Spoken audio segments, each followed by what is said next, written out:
هذا ضابط في رتبة مقدم، واتصلت عليه أخته وهو في أحد البلدان، قالت أنا داخلة على الله ثم عليك أولادي بيتذابحون. عندها 2 من عيالها أعمارهم فوق 20 بيتذابحون.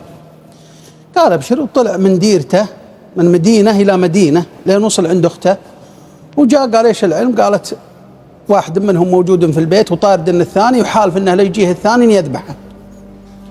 يوم جاءوا مسكه، يا ولدي ايش العلم؟ انتم 2 الوحيدين على امكم، ابوكم ميت وانتم اللي بتفزعون لامكم، وليه تبغون تذبحون؟ ايش السبب؟ ما بين له السبب لين لح عليه، قال والله انا اشجع فريق وهو يشجع فريق. عجيب. وفاز ذا الفريق وقام يطقطق علي ونكت علي، والله اني شليت المسدس ولو ما خرج اني لاذبح، والله انه لو يرجع لاذبحه. تشجيع كوره. يقول والله انا غضبت وقلت تبيع اخوك علشان كوره، طيب يجيبون لك شيء؟ قال مالك دخل. قال خلاص بكره الصباح بقابلك. والله جاء بكره الصباح وراحوا الى النادي اللي شجعه هذا اللي كان بيقتل اخوه. قال ابغى الرئيس، قال الرئيس ما يجي الا بعد الساعه 3. رجعوا له بعد الساعه 3 ودخلوا على الرئيس على انهم يبغون الرئيس في موضوع ضروري. يوم قابل الرئيس قال والله شوف، ما اتوقع ان احد يحبكم يمكن في على وجه الارض مثل بزي ذا ولد اختي، والله انه بغى يذبح اخوه علشانكم، يحبكم يقدركم. الرجال ماخذ قرض ب60,000 ودنا تسددون عنه ذا القرض، يعني مقدار اللي محبته لكم ودفاعه عنكم. قال اول شيء احنا ما احنا بجمعيه خيريه ولا احنا فاضيين، ولو بنعطي كل واحد يحبنا ومدري كيف، مقدرين هالحب، ولكن الله يستر عليكم عندنا شغل. يحبكم بغى يذبح اخوه، قال الله يستر عليكم، لو في خير لاخوه كان في خير للنادي. وصفقه على وجهه بذي الكلمه وراحوا. دور للاخو الثاني ولقيه طالع من الديره ورده وقال ابغاك، وراح للفريق اللي شجعه ذاك. وراح ويوم جو عند رئيس النادي، يعني كان كلمته قال والله يا كل السكرتيه اللي دخلتوا واللي فتح لكم البوابه اني لا افصلهم. كيف وصلوكم لعندي وباي سبب؟ وش الفائده انه يحبني ولا ما يحبني؟ المهم وجمهورنا بالملايين. رجع وجمعهم وقال يا عيالي، الان علشان كوره لا علشان تشجيع بتتذابحون وتبيع اخوك الوحيد؟ الحمد لله انهم تصالحوا ورجعت الامور. الآن حنا نقول شجع، حب فريقك، افرح لفريقك، احزن إذا كانك مصمم على ذا الفريق. بس ليه تطلق زوجتك؟ والله فيه من طلق زوجته بسبب التشجيع. ليه تهجر أخوك؟ ليه تقتل أخوك؟ ليه تحلف؟ ليه تلعن؟ لعن الله لعن الله. ليه تغتاب؟ ليه تقذف؟ هذا الفريق خاين، هذا الفريق مدري ايش، هذا يشترون الحكام، هذا لا يردون. بعضهم يطلع في وسائل يقول والله لحلق شنبي اذا ما فاز، واليوم الثاني له يجلد شنبه. رجال بقيمه وهيبه يقول له احلق شنبي. رجال من رجال، انا شفت مقطع يقول انا حسيل بلدي اذا فاز الفريق الفلاني، فاز الفريق الفلاني، قلنا اجل انت حسيل بلدي. ايش تحد نفسك في امور؟ يا أخي التشجيع ذوق، شجع افرح، لكن في الأول والأخير لا بيجي لك مردود مالي ولا بيجي لك يعني شيء يرفعك، إلا أنها مسألة مشاهدة وتنتهي بوقت المشاهدة.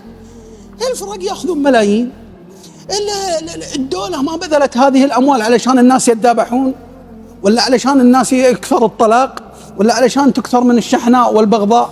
فالله الله أن نتقي الله سبحانه وتعالى في علاقاتنا وفي وسطنا وفي مسألة الضبط النفسي. أنا أعرف واحد نزل عليه بطنه كذا من القيلون علشان فريقه، أقسم بالله أنه نازل كذا يتراعد. ليه؟ قال ما صدقتها تنتهي المباراة. ليه افرح يا أخي، ناس يلعبوا كأنك تلعب سوني ولا كأنك تلعب. فلذلك نتقي الله سبحانه وتعالى ولا نخسر علاقاتنا ولا نخسر ديننا ولا نخسر حسناتنا بشان التشجيع. وسلامتكم. الله يسلمك ويبارك فيك، ما شاء الله. يعني من بداية الآيات الله سبحانه وتعالى يقول إذا أعجبتكم كثرتكم فلم تغني عنكم شيئا. هذه شوفها رسالة عظيمة لكل واحد. لا تعجب في نفسك، لا تعجب في مالك، لا في كثرة عيالك. لا والله عندنا في العائلة 10 ضباط وعندنا 10 دكاترة وحن عائلتنا عندنا 200 رجال و500 مرة. يا أخي لا تعجب في الكثرة. يمكن عائلة عددهم 3 فيهم واحد صالح يغنيك انتم قبيلتك ذول اللي فيكم 20 ذكر و20 عبد الله بن أنيس رضي الله عنه محرك من المدينة إلين جاء في مكة، ثم قطع رأس خالد بن سفيان الهذلي اللي قال الرسول صلى الله عليه وسلم قال كيف أعرفه يا رسول الله؟ قال إذا شفتها ابته، إذا شفتها تراءت. قال ب1000 رجل، يعني الوصف راح الحالة وقتل هذا بين 1000 رجل يدربهم وشل راسه وداه للرسول صلى الله عليه وسلم. لا تعجبك الكثرة ولا يعجبك المال ولا يعجبك علمك ولا يأتيك العجب في فصاحتك ولا في تأثيرك لكن اجعل الأمور لله سبحانه وتعالى. ثم تأتي مثل هذه القصة المباركة ومثل هذا الطرح ومثل هذا اللي أمام الناس. والله ما عاد فيه خشين يامه القصة وردت والله اني انا اجي اقول ليتني اشوف ذا الرجال تراه معنا الله يبارك فيه وفي من تكفله ومن طيب راسه خبيئة بينه وبين الله ان الله سخرها الناس يجون في ابو عريش ويجيبون. صح صح. كثر الدروس هذه انت لا تامن الدنيا، ما بين غمضة عين وانتباهاتها يغير الله من حال الى حال. نعم. يا جاهل الدنيا تراها كما الفي، يا مخبل اللي في حياته منها. الله. الناحرة لك قامت تروح وتجي مثل الذلول اللي طويل الرسالة. الله. ما تستوي له. كان ابوي الله يجعله في الجنة يقول من زانت له فقولوا يا عوينه. من زانت له فقولوا يا عوينه. تضحك وتمشي وتتهنى وتخطط. حنا بنروح كذا وبنروح كذا أنا أتكلم عن نفسي في الصيفية، قلت أنا بروح وبجلس في الديرة يومين بنزل تنومة قيدني الله والله ما تعديت من القرية. أنت تخطط أنها تحط لك خطة وما تعلم بالأقدار اللي تجيك الأقدار وتربطك. اجعل ثقتك بالله سبحانه وتعالى، احسن ظنك بالله، استعد، حصن نفسك، حصن نفسك يا أخوان. حديث في البخاري ومسلم والله الذي لا إله إلا هو اتصل علي واحد من الزلف يقولوا يا الله أن الله يجزاكم ويجزاه الجنة، والله أني دارس جامعة، والله أننا حاضرين يمكن أنا شهايد حضور الدورات يمكن فوق 100 حضور دورة علمية مع مشايخ ومع كبار المشايخ ومن هيئة كبار العلماء. والله العظيم إني في فترة كورونا سمعت الكتب 9 كلها وأخذت عليها إجازة من الشيخ عبد المحسن القاسم إمام الحرم النبوي. لكن يوم كلمني هذا اللي من الزلفي اسمه الثنيان ظاهر عبد العزيز الثنيان اللي أعطاه الرقم أبو اللي هو عبد الله خوينا الفهد، خوينا الفهد راعي الألغاز، ايه راعي الألغاز أعطاه الرقم أبو محمد. اتصل علي وقال يا ابو هادي بوصيك وصية انا ما اعرفها رقم غريب. قلت ويش هو؟ قال كل يوم ابغى منك طلب. قلت ابشر. قال تقول لا اله الا الله وحده لا شريك له له الملك وله الحمد وهو على كل شيء قدير. ضاع الخاتم.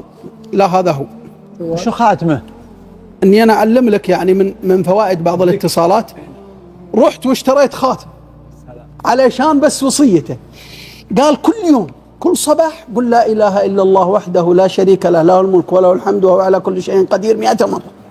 وفي المساء قل مثلها. يعني هو يكلمني تحس انه يبغى يقدم لك هدية. قلت ويش فضلها؟ والله اني احفظ الحديث ولا اطبقه الله المستعان.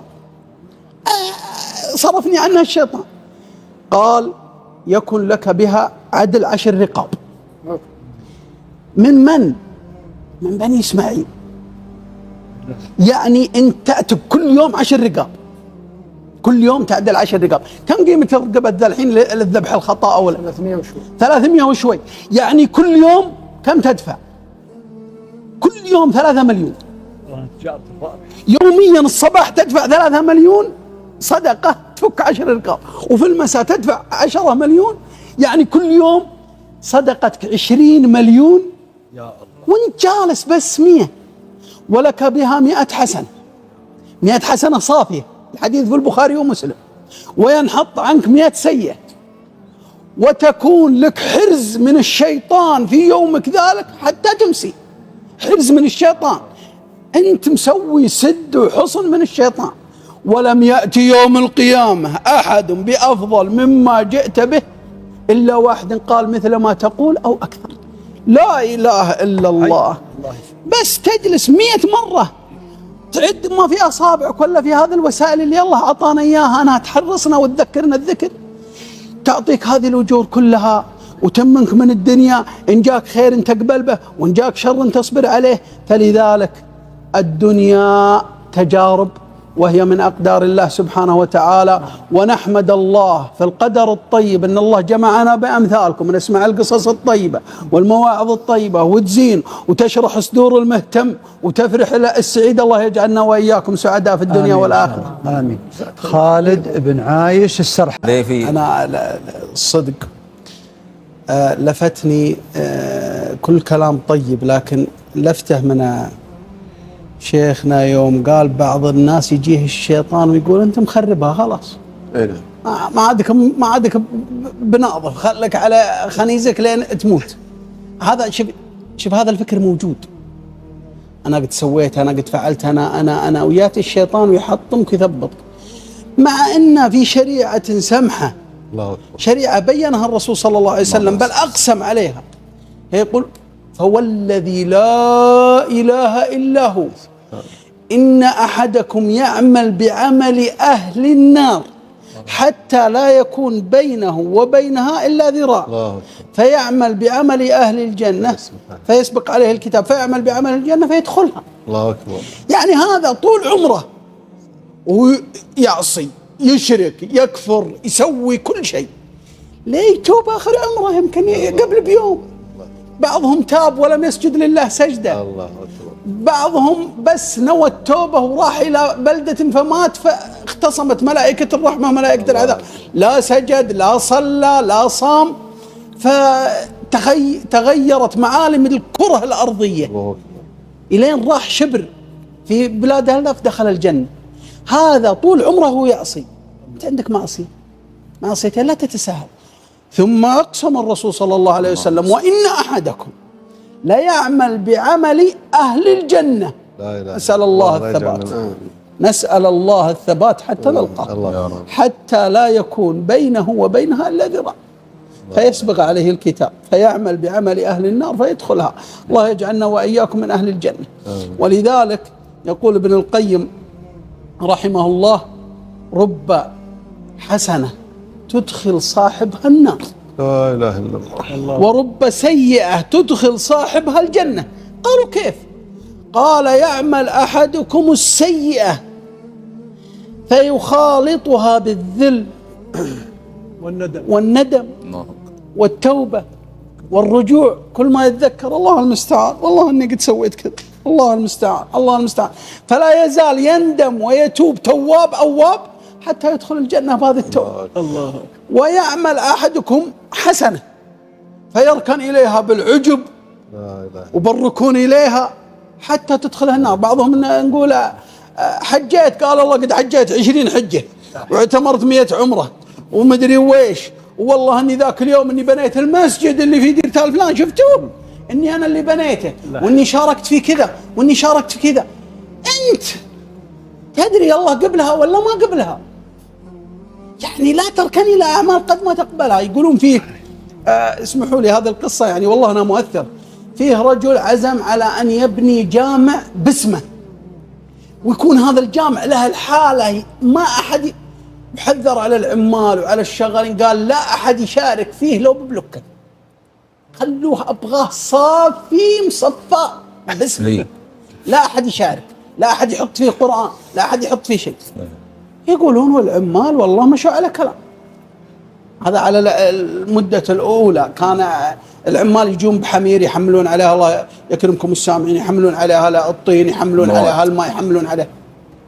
يقولوا بعد ما أنشئ المسجد وصلي فيه رأى في المنام أن اسم المسجد وأجره يرفع للسماء باسم فلانة بنت فلان. لا إله إلا الله. أجر المسجد كامل إنه ما رفع للسماء إلا باسم فلانة بنت فلان. يا ولد قال أعوذ بالله من الشيطان، اليوم الثاني اليوم الثالث نفس الليلة يجيه نفس الاسم انه مرتبع المسجد باسم فلان بنت فلان. جاء جمع العمال، يا ولد جتكم مرة باسم كذا، عطتكم فلوس، بنت شيء، سوت شيء؟ قالوا والله ما شفنا ولا شفنا مرة في ذا الشغل كله. دور للاسم فوجد عجوز بعيدة عن هذه البلدة ببلدة. كيف؟ يوم جاها قال أنت ساهمتي، عطيتي العمال شيء، بخششتي لهم، سويتي، حطيتي شيء؟ قالت لا والله. قال يا مسلمة فيه شيء، المسجد يرفع باسمش وانا اللي تاعب وخسران. قالت والله ولا شيء يا ولدي، لكن المدري من اللي قال لي ان هذول اللي يسرحون الحمير، اللي يجرون الحمير ويسرحون، انهم يسرحون يبنون مسجد في الديره الفلانيه، فحطيت للحمير ماء واكل في الطريق للحمير، ما هي للي يشتغلون، علشان يوم درت ان هذه الحمير تحمل هذه الاغراض لبناء المسجد، جعلت لها مرعى وماء. قال لا اله الا الله، اخلصت النيه لله وانا دخل فيها لغط. لا تتوقع ان اعمالك كلها مقبوله. بعض السلف او بعض الصحابه قال لو اعلموا ان استغفاره مني قبلت لركنت اليه. فلذلك ما ندري ايش اللي قبل، فلازم ان اول شيء لا يحطمنا الشيطان ويقيدنا بمعصيه، نعلم ان الله سبحانه وتعالى التواب كثير التوب، ان الله سبحانه وتعالى الغفور، ان الله سبحانه وتعالى الغفار، ان الله سبحانه وتعالى الرحمن، ان الله سبحانه وتعالى الرحيم الودود اللطيف، علشان يرحمك ويغفر لك والستير يسترك. لا تركن الى معصيه وتبيع الجنه باتباع الشيطان، واركن إلى الله سبحانه وتعالى بعفوه ومنه وكرمه، داوم على الصالحات واستغفر من الذنوب، وترى ما على وجه الأرض معصوم وكلنا نخطي، والله ما على وجه الأرض من بعد الرسول صلى الله عليه وسلم إلى الآن إلا من عصى، ولا حن معصومين من المعصية إلا أننا نعصي ونتوب. الله يجزاك عنا خير، بارك الله فيك. استغفر الله من كلمة. أنا بتكلم عن موضوع نزغ الشيطان. طبعا فعلا زي ما قال الشيخ أن الآيات هذه قرأت وتدبرت أكثر من حلقة، ولكن والله لو تقرأ كل يوم أنت تستنبط منها، لأنها تخاطب القلوب. ادفع، يدلك أن هذا الأمر صعب، ما يدفع إلا الشيء الثقيل، ادفع بالتي هي أحسن. لكن أنا بتكلم وإما ينزغنك من الشيطان نزغ. من بدايات الدنيا إلى الآن وإلى بكرة، وتجد أن الشيطان حريص بالتحريش أو بالطمع، يطمع ناس في ناس. تجد الأخو يتساهل ويتعدى على أرض أخوه، تجد الأخو يتساهل ويتعدى على حلال أخواته، تجد الزوج يتعدى على حلال زوجته، تجد المهم أنه ينزغ في هذا الأمر بالطمع. وموضوع التعدي على أرض أو أخذ أرض أو تغيير معالم أرض موضوع خطير، لكن الشيطان يجي سهل. لا يا رجال انها لجدك، انها مسيلة والسيلة هناك وهي هناك، لكن يضبطها له علشان يلهطها. الله سبحانه وتعالى